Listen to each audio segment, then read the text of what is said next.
know if it's this pitch, Jeffrey. Folks, you're looking at this on your television screens, and I just think the ball has gone through generally with good pace and bounce from Crandon. There's been the odd one that hasn't gone through as much as the bowler would like. Well, a lot of work has gone into this pitch the last couple of days, and we can see that the bounce is pretty good.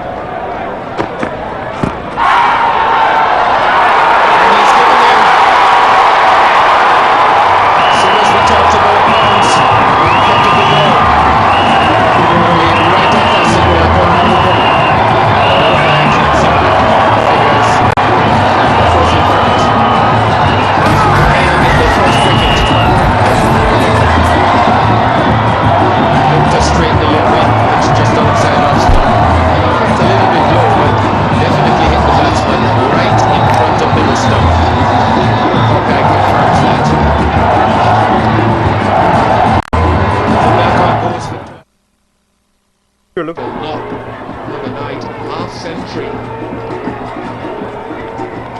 7 sixes in 83 from 38 balls. He was struck pretty early in the piece. Can he reproduce that tonight? He certainly has the potential. He's about 6 feet 3 inches tall, 19 years old, comfortably weighing 190 200 pounds. And he can hit it a long way. Only one delivery left. Sixth over, and then you have more than two fielders outside of the 30-yard circle. And then he's been more impressive tonight than at any time in the tournament with the ball.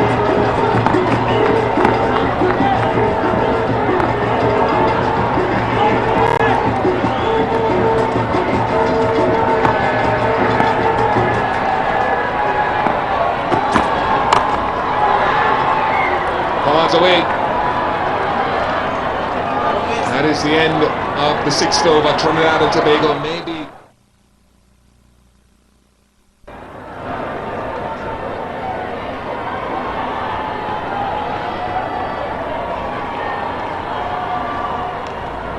Against Nevis in the semi-final, Trinidad and Tobago were even better placed. They were 10 runs to the better at a similar point, but it is still a good foundation. Ramnar Sawan has the earpiece on, folks. I'll get some thoughts from him in a minute. I know he's busy. This is a huge encounter, most expensive encounter we've seen in cricket. Chris Ramners, can you hear me? Yes, I'm hearing you. Are you comfortable with the way the bowlers have gone now after 6 overs? Yeah, of course. I think this is one of the areas that we have dropped down in the tournament. I thought this is going pretty well. Kind of start we're looking for.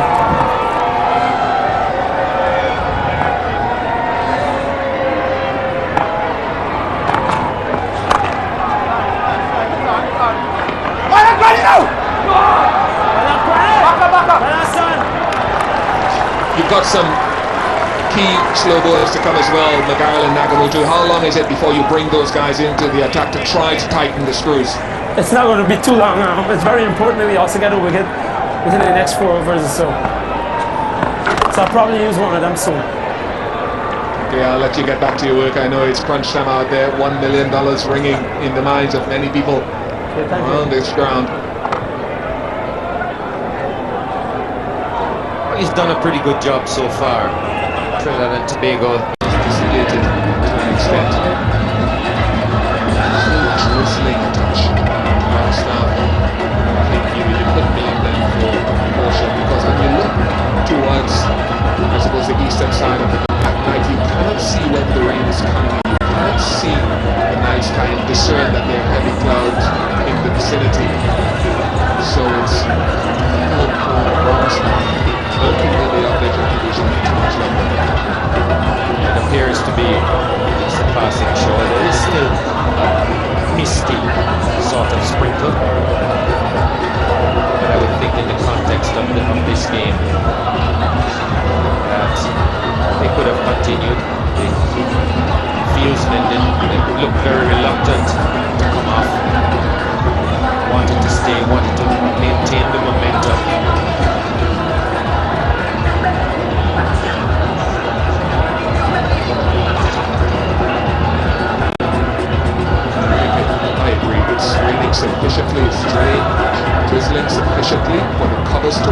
again, no doubt in my mind. This is the situation of the match, 61 for 2 after 8.5 overs. Guyana got a good start. Again. There's Basil Morgan out there. And in fact, there we go. There's the signal from Basil Morgan. He wants the covers off.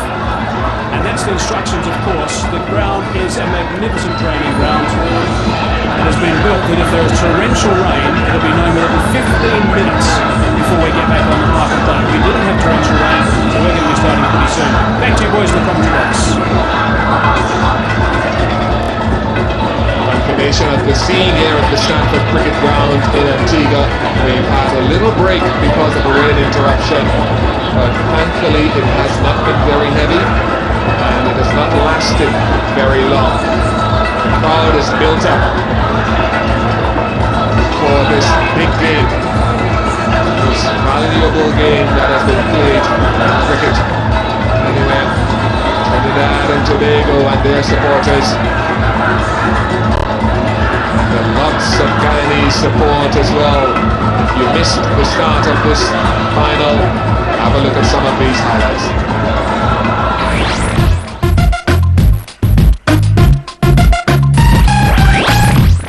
So we have the two champions of the West Indies against each other here in the first 2020 tournament. Yeah, I think the nerves showing here from these two batsmen. They're trying to cross all every delivery. This is not what we saw from Perkins earlier. But he's clobbered that wide of mid-arm. Yeah, that's wonderful use of the feet. And pictures on top of the side screen. Now there's some natural talent for you. The best of William Perkins. And he's given him, as soon as we talked about bounce, one kept a bit low. Oh, it's gone! I say good control of length, also good control of line. Crandon has brought something to the party for Guyana.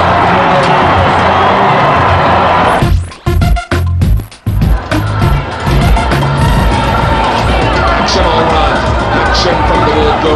Wilkins and Malcolm started off as they have done so often in this tournament, very well adding 44. Made a 5.5 overs, and Crandon is struck on 2 occasions, picking up 2 for 25. Indra Nagamutu, the man who picked up 5 wickets against the Grenada, 5 for 15. One of the stars of the tournament is back in.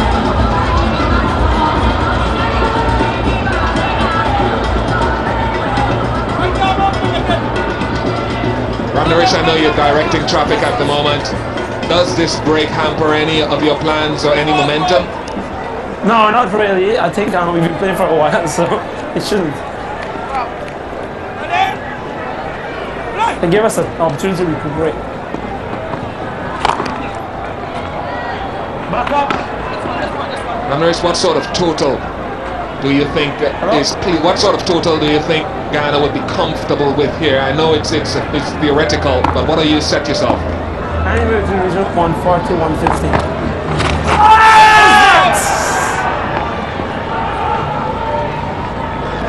Jeffrey Dujon is still alongside me. David Williams spoke a little while ago about getting up to 160, 170. Well, I think it's very doable. Only lost 2 wickets. Some 12 overs to go. Looks like about scoring at a little bit over 8 an over. And probably why you would feel comfortable with that is because no one has made more than 140 against Trinidad so far. So they'd be very confident that they could defend a total of about 160. Escape the What the situation gives praise where it's needed, and also discuss constructively when things don't go right. Another quality performer in this tournament is into the attack. Nassim Dionarine has picked up vital wickets all the way through. He's really turned the games he's played in so far, Dionarine. It's been a very effective partnership breaker. This will be a quick 2 and it hit. Could have been struggling. Andre Percival, backward square leg boundary.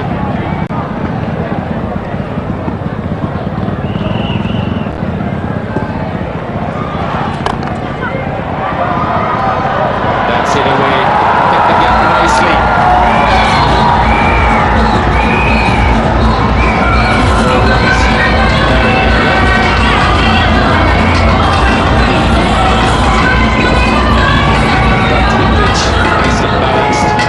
Spot, just hit it wide and long on.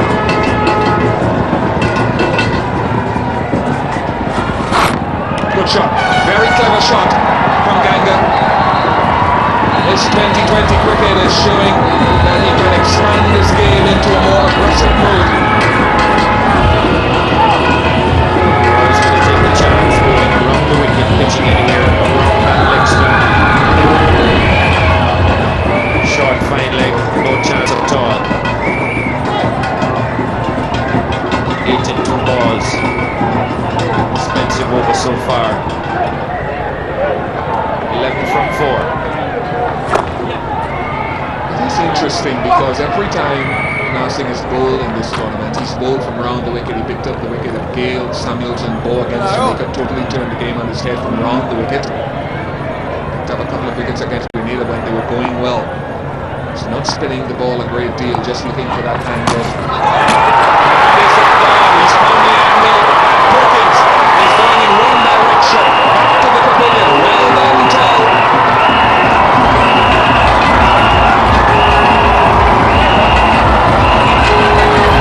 This was a good piece of work. It's a danger. Missed it completely.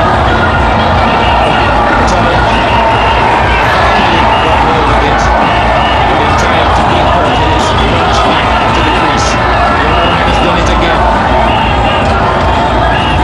Dangerous, Liam Perkins. We are in for something special.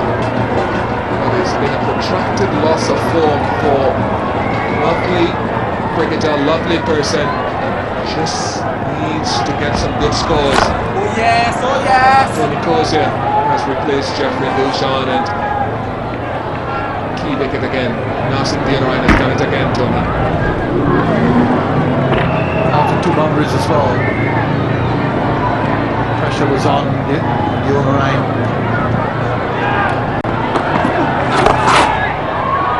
Nicely played.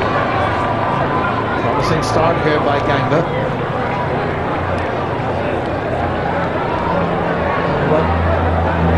Perkins again on the runs, but not the kind of innings we've seen from it early in the tournament. Rather disappointing, I felt this evening. That a lot of cross-bodied shots. Disappointing way for him to be dismissed. And have to skip back into his ground. He's backing up as he needs to. Had to wait for it. They were just very sluggish off this pitch.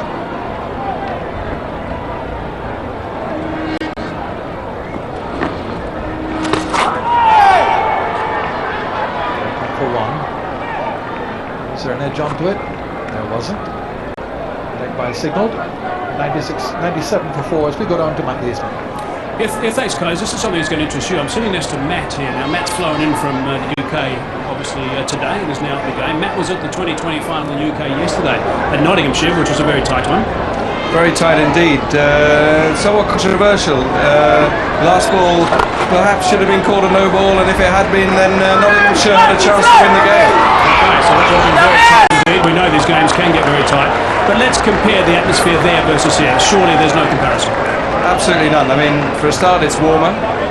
And I would say the atmosphere here now is comparable to how it was when the last ball was being bowled last night already, and we haven't even finished the first innings. Yeah, that's been going since ball one. I've been out and about in the crowd, so it really has been quite remarkable. Okay, Matt, who are you supporting? Trinidad. Okay.